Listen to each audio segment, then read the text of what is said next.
Welcome to IFCA tahun 2026. Welcome to IFCA 2026 at Indonesia.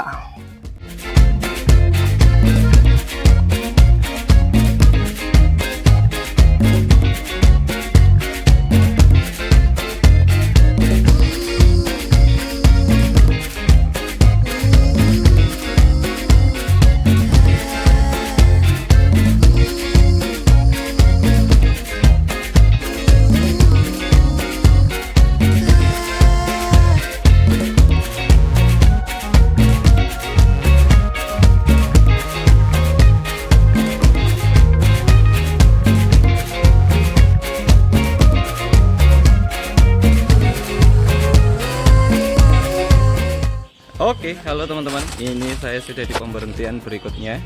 Jadi pemberhentian berikutnya ini di patung Buddha tidur gitu ya.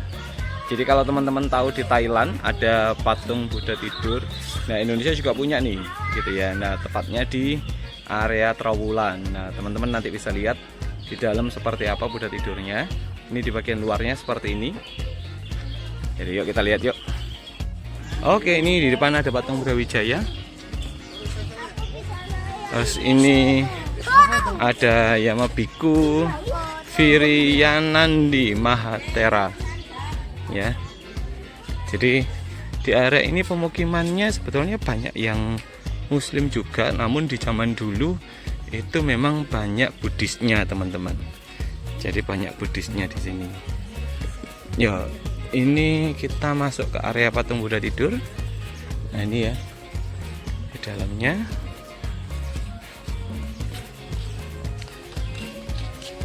Oke teman-teman, inilah yang disebut patung Buddha tidur. Jadi memang kondisinya patung Buddhanya sedang tidur. Nah, santai tidur seperti ini ya. Nah, modelnya seperti itu.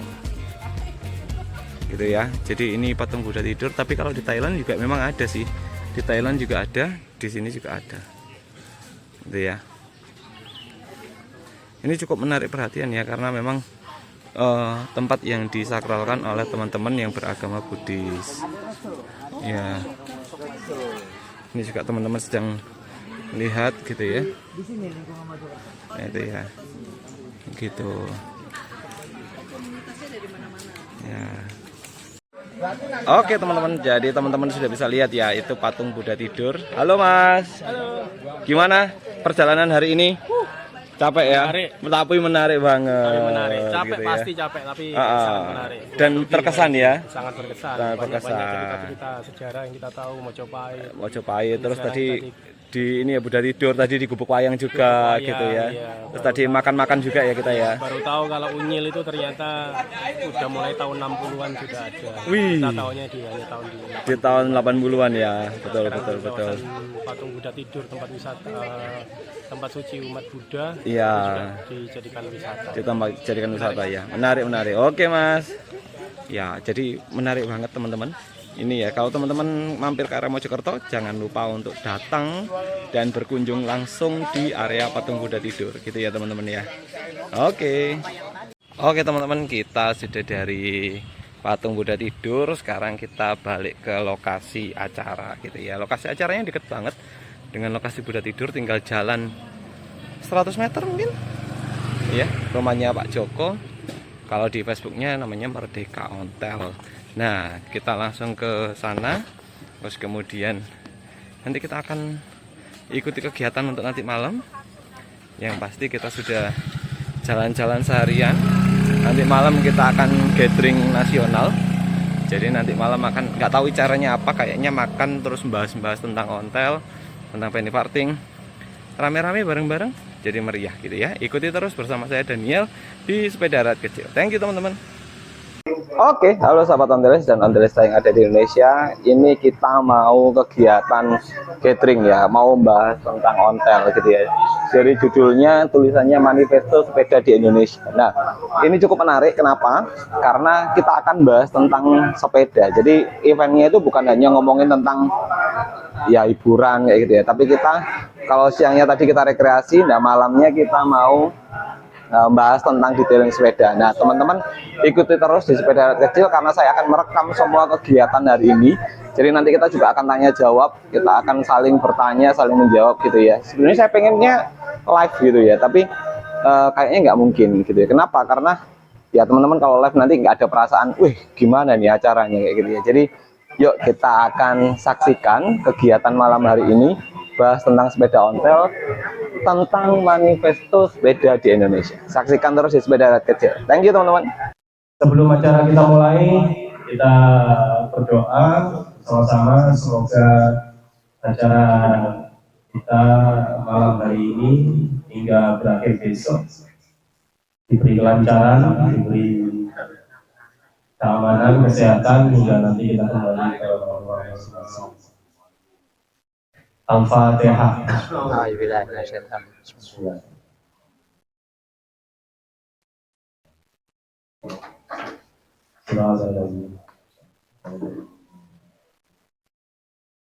Oke, terima kasih.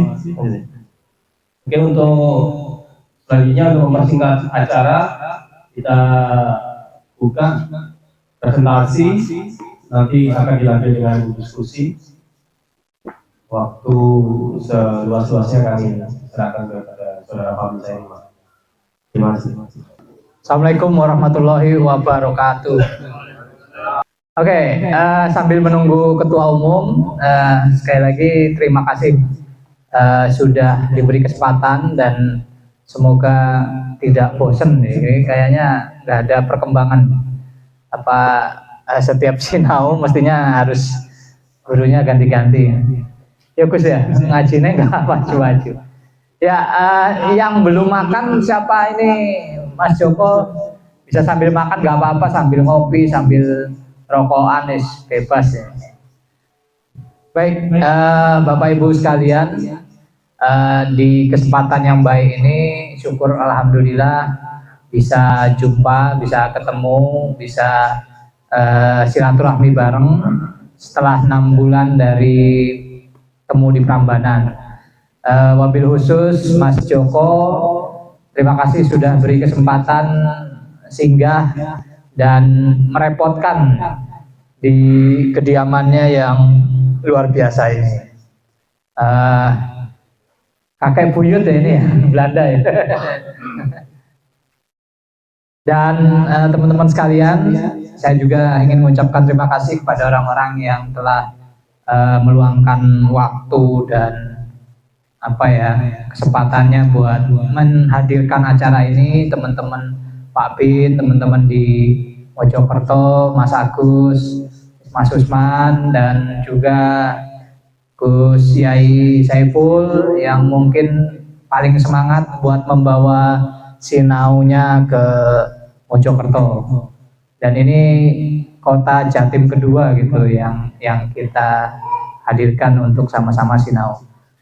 Bapak-bapak, dalam berkomunitas itu apa sih tujuannya gitu?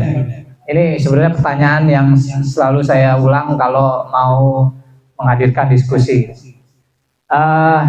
Banyak dari teman-teman pasti jawabnya silaturahmi. Setiap komunitas jawabannya, buat silaturahmi gitu kan.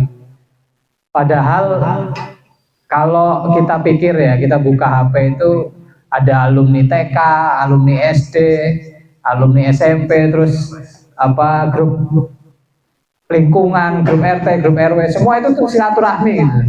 Jadi silaturahmi dijadikan alasan untuk berkomunitas gitu. Padahal kalau dalam ajuan ADART maupun kelembagaan legalitas yang resmi itu ada namanya kesamaan hobi ya, dari Departemen Dalam Negeri itu. Kalau kita ngurus surat-surat, kita masuknya adalah kesamaan hobi. Nah, dari kesamaan hobi itulah mereka berkomunitas. Jadi silaturahmi itu sebenarnya bonusnya sebenarnya, tapi ada tujuan yang lebih mulia dalam kita berkomunitas. Kira-kira apa? Gus Ipul, tujuannya apa? Nggak apa-apa sambil tektokan wae. Sampean tujuannya apa nih kalau diskusi? Diskusi komunitas. Tujuannya berkomunitas untuk mengembangkan ya. Oke, untuk mengembangkan pengetahuan tentang hobi yang dijalani. Mungkin yang lain, Angga, dia enggak? Komunitas tujuannya apa? Untuk ngurusin badan, anggap ya? Oh, mengembangkan hobi. Ada lagi yang lain mungkin Mas Joko, tuan rumah? Tujuan berkomunitas mungkin? Bertransaksi, wes langsung lah. Hobi tanpa transaksi, tidak apa di itunya hobi tidak akan lestari tanpa ada. Nah itu pegangan umum ya. Mas Roy, apa kira-kira tujuan berkomunitas?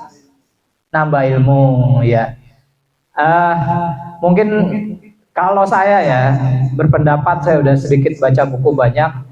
Tujuan kita berkomunitas, tujuan hidup, tujuan interaksi, sosialisasi, atau tujuan mengenal orang lain, benar tadi kata Mas Roy, harus ada yang nambah.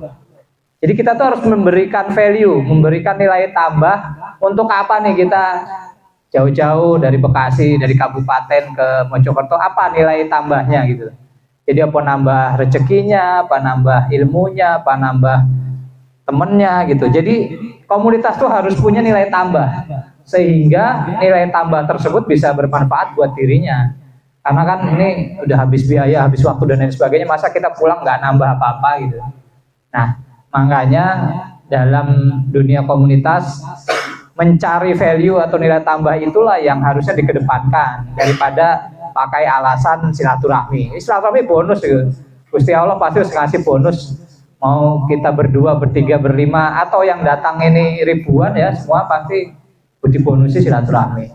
Nah, terkait dengan nilai tambah, mudah-mudahan diskusi kita ini membawa nilai tambah kita ya, baik apa itu pengetahuan, apa oh ya ternyata gini, oh yang ternyata begitu, sehingga ada manfaatnya, tidak hanya duduk-duduk belaka gitu. Ya, saya kali ini mengambil judul Manifesto Sepeda di Indonesia. Kalau dengar manifesto itu kira-kira terpikirnya apa ya?